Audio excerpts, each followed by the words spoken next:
Today we will be familiar with some glass apparatus that is regularly used in the chemistry practical experiments. First, this one, as you can see, this is a 10 milliliter pipette which is necessary for the practical experiment, like when you take up some solutions.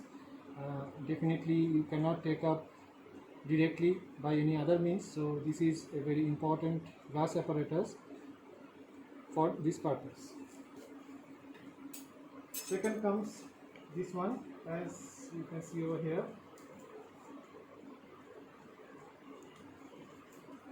You can see this is a burette. This is known as burette. It's graduated. You can see the marks over here, 1 to 50. So this is 50 milliliter graduated burette. This is the stopper. So for the pH metric titration or conductometric titration, when we do, if we don't use the digital pH meter or conductivity meter and we need to do any titration of acid base, so in that case we use the burette. And the last one, as I showed, the pipette, this is also used in the purpose of titration. Next, we need to get familiar with these things. This is a glass funnel. When we want to separate a solution having some solid granules or particles, we need to separate them, then we use this glass funnel. It can be of varied size. As you can see, this is a small version. In the left hand side, this is a little bigger one.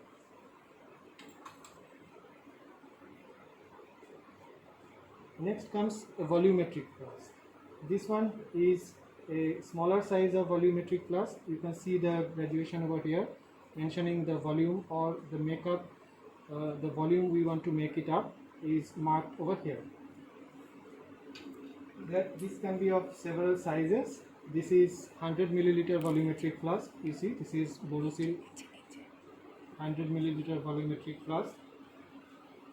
Size, as I said, it is the 250 milliliter one, and the larger volumetric flasks are also used in some purpose. Here you can see for 1 liter or 1000 milliliter. Next comes the conicals. Okay, you see this is a 25 milliliter conical flask.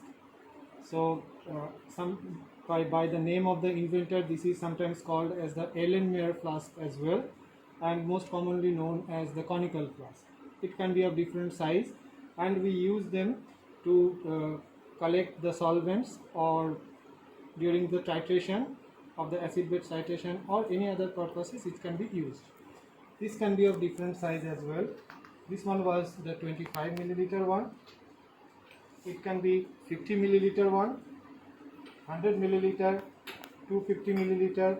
The graduations are over there, you can see, and also 500 milliliter as well. And there are bigger conical flasks as well, so it is not possible to put all these things, but I hope you understand what the conical flasks look like and of different volumes. Then comes another important one. This is called the round bottom flask. You see, this part of the flask is round, so this is the round bottom flask, and this having a standard joint. So I will show you a condenser later on, which you will see that this can fit with these things, and these are known as standard joint. So this is a B14 standard joint, and this is a 10 milliliter round bottom flask. This is a 50 milliliter round bottom flask. You can see having a standard joint, but in that case the standard joint is B24.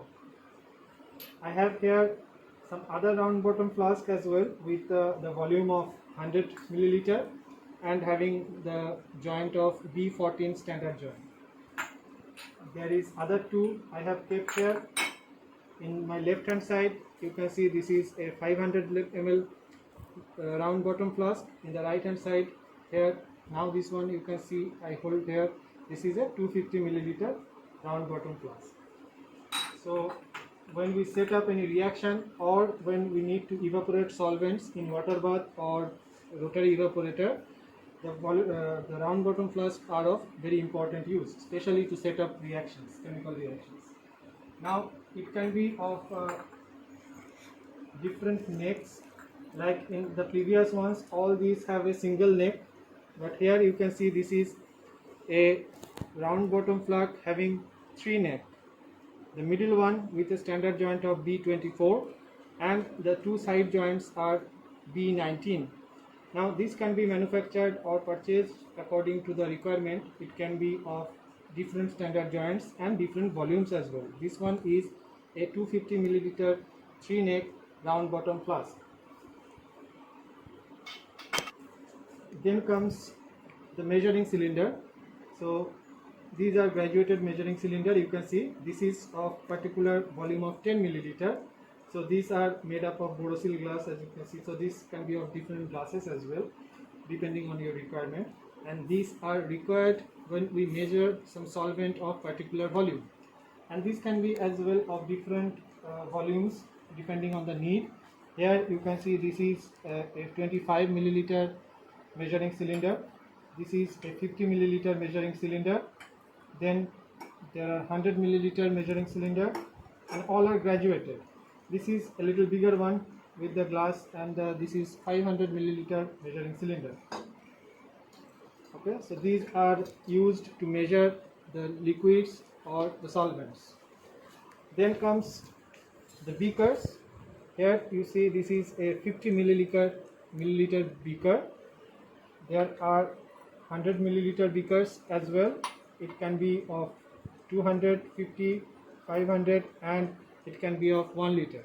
And these are graduated. As you can see, all the beakers are here graduated, so you can measure different volumes as well to keep the liquids or to keep the solutions. So beakers are very important in that purpose. Then comes the Oswald viscometer. This is very important in terms of your experiment with the viscosity experiment. So the Oswald viscometer, this looks like that. So in the practical experiment video of regarding the viscosity of the liquid, you will see this apparatus again. Okay. Here for a representation, I have just kept non-graduated to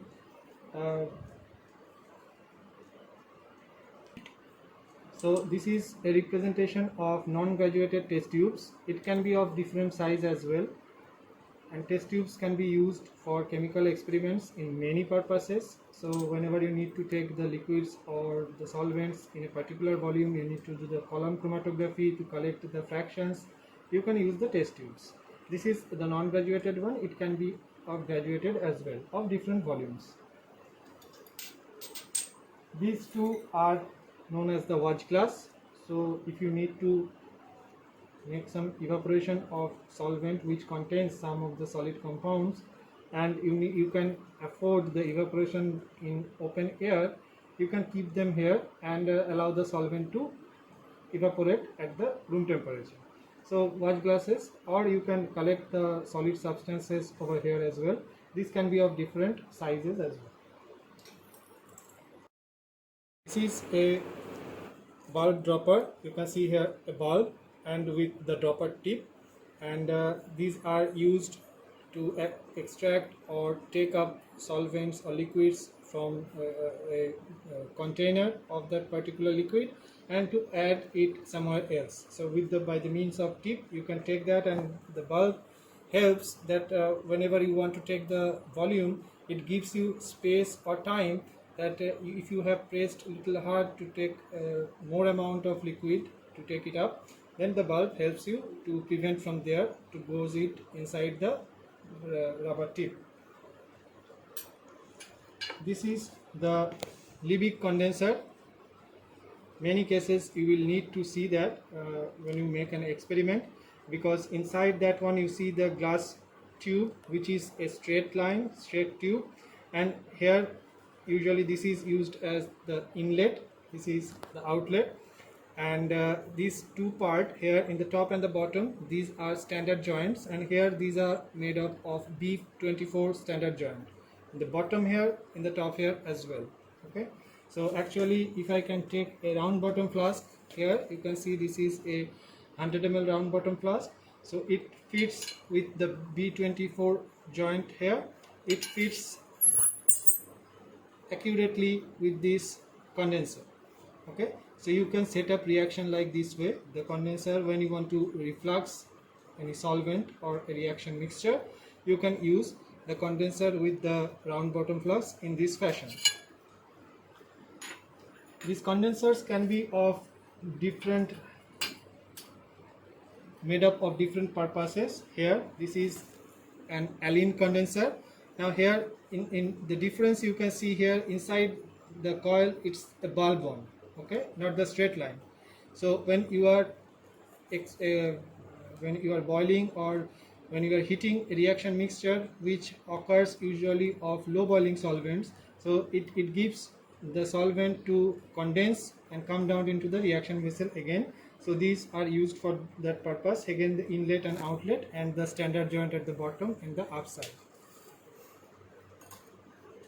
Then comes a important thing which is known to all of us, I guess.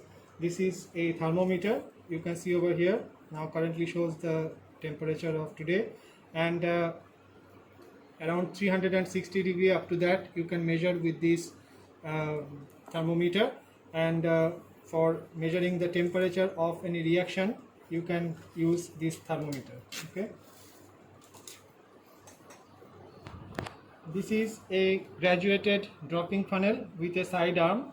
So what does the use of this thing? So this thing can be used, and of course you can see here at the top and at the bottom the standard joints. Again, I will show you with the round bottom flask that it can be fixed accurately with the B24 joints, because this is also, the bottom is also B24 joint. And you need to, if you need to dry any solvent or collect any solvent, or you need to add any solvent to the reaction mixture drop by drop, drop wise, in that case we use this dropping funnel which is graduated over here. So in that case you need to add the solvent or liquid which you want to drop from the top, and here with the stopper, with the stopcock, you can control the rate of drop or the drop rate, so it can fall into the reaction mixture. And also by the role of side arm is when you want to collect or when you want to dry, when you want to dry any solvent, in that case first you need to reflux that solvent according to the nature of the nature of drying of the solvent, the procedure. And then when you need to collect that solvent, then you can use this dropping funnel. You can stop this one over here, you can see here. Then upon heating, the solvent eventually go from the side arm and get collected into this dropping funnel. So it can be used for that purpose as well.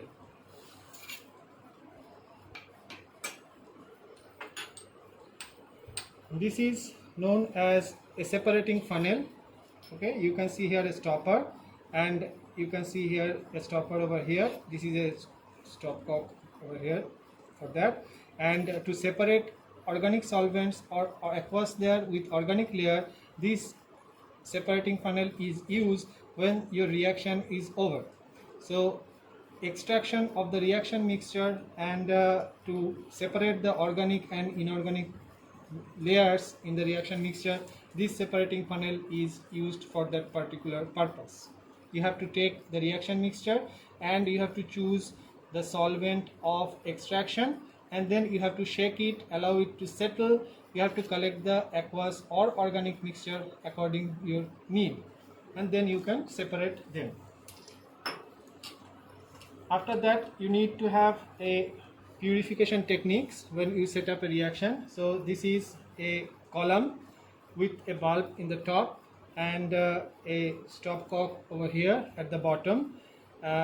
In the column chromatographic separation, this is the ultimatum that you need, the glass column, and it can be of different diameters as well.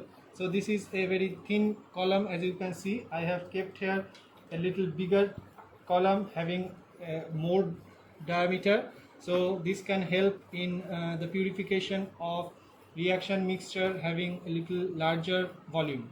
Okay, so these are used for that purpose, and by using the column chromatographic you can separate the mixture of compounds through this. Thank you. So thank you for watching TG Chemistry, and don't forget to subscribe my channel if you like this video, and don't forget to press the bell icon if you like to have more videos on chemistry practical experiments. You will get that in the channel TG Chemistry. Thank you.